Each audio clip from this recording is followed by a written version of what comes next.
Hi everyone, I'm Emily Day and I wanted to show you a quick rundown of the things Nicole Othell and I put together for our Park Hill Distance Learning course shell for 6th grade English Language Arts.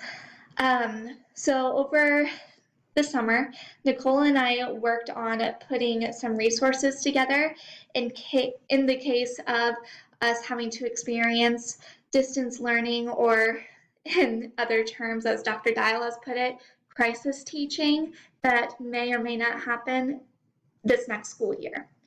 So in order to prep for this, we were asked to put together some resources, and these really shouldn't be new to you. We've already shared these resources with each other throughout the years, but this is just a digital space where they can be housed, and it's a quick, easy click to copy over to your course in case of an emergency, in case you needed something very quickly that you could have students work on. So I'm just going to walk you through this and kind of show you some tools with Schoology, nothing too crazy. This first folder, it says need help with how to do something with Schoology. Click here. Essentially in this folder, it's talking about the general use of Schoology and talking about how you can create an intro video or how to film yourself at all in a digital space. So that way you can communicate to your students what they're doing and what they'll be working on. It also has an area for you to add in a Zoom meeting schedule in case we are apart and you have a routine you'd like to set up with your students. You can feel free to click in there. As you can see, when I click in it, oops.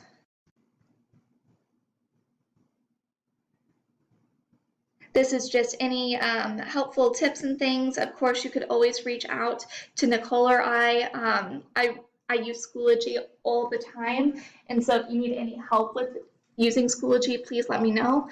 But then here in the important course information, it just has some pages you can copy over to your own course and edit.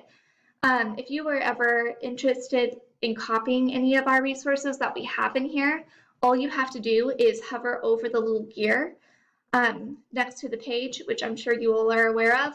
Click it and then click to copy to course, and you're able to make a copy of this page or assignment or quiz or anything that we have in here. All you have to do is click copy to course and you can move it over to your own courses. So back to the main page here. A new program that Park Hill has bought for us is called Edgenuity. The access link is here, and that's good for you and for students to be able to log in through it. You can also log in to Edgenuity in your Park Hill portal. It's right here. And essentially what it is it's a program that provides some tutorials and works through some mentor text for students to look through the different genres of writing. And we have those already organized and set up in our units for you, which I'll talk about a little bit in a moment. The first real folder that we have here is really kind of like our idea list folder. It says here to start idea generating. So typically we do this at the beginning of the year, but you can carry this through too, depending on what genre you're working on. And we have a ton of resources here for you to use. There's a lot of things that students can work through that you can just copy over to your course to help students build those idea lists.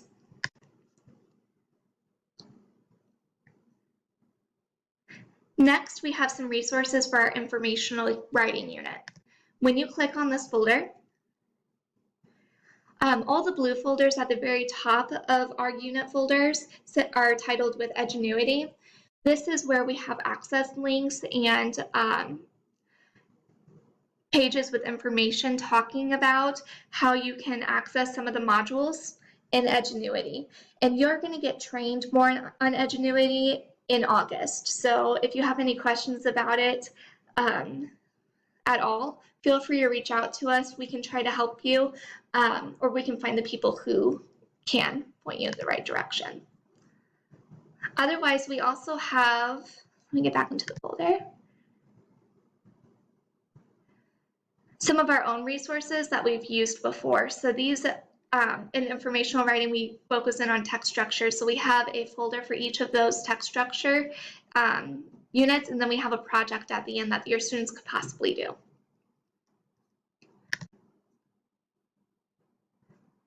And we go through the same format really with all of our units. We have a separate one for research strategies. So if you are, oops, let me click on the correct one here.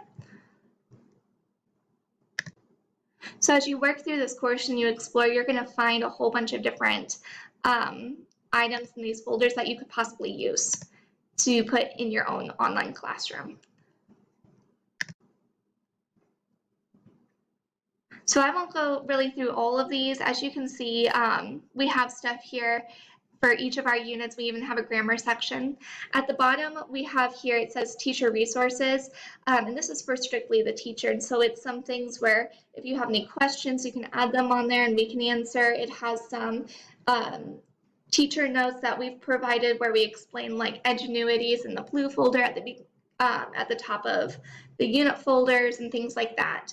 But always, as always, feel free to reach out to Nicole or I, and we'll be here to help you through this. Before I end this today, I want to just make it super clear. This is in the case of an emergency of crisis teaching. If our school decides it's no longer safe for us to meet in person and we need to provide things for our students immediately, and we're not sure of where to go or where to get some of these resources, this is just a place to grab those things. This is not at all required of you to use. As always, you have the flexibility to be able to create things and send things out to your students in your own manner. Because essentially what we do is we teach these standards, and what we do is we adapt our online classrooms to what is the right fit for our own teaching styles. This is just a bank where you can go ahead and just click copy to course, and you have it right there for your students. But this is in no way, shape, or form a requirement of you to use. I think that is all for today. As always, feel free to reach out. Again, I'm Emily Day, and Nicole Othout was my partner through this. So if you need anything at all, we are here to help. Thank you. Have a good day.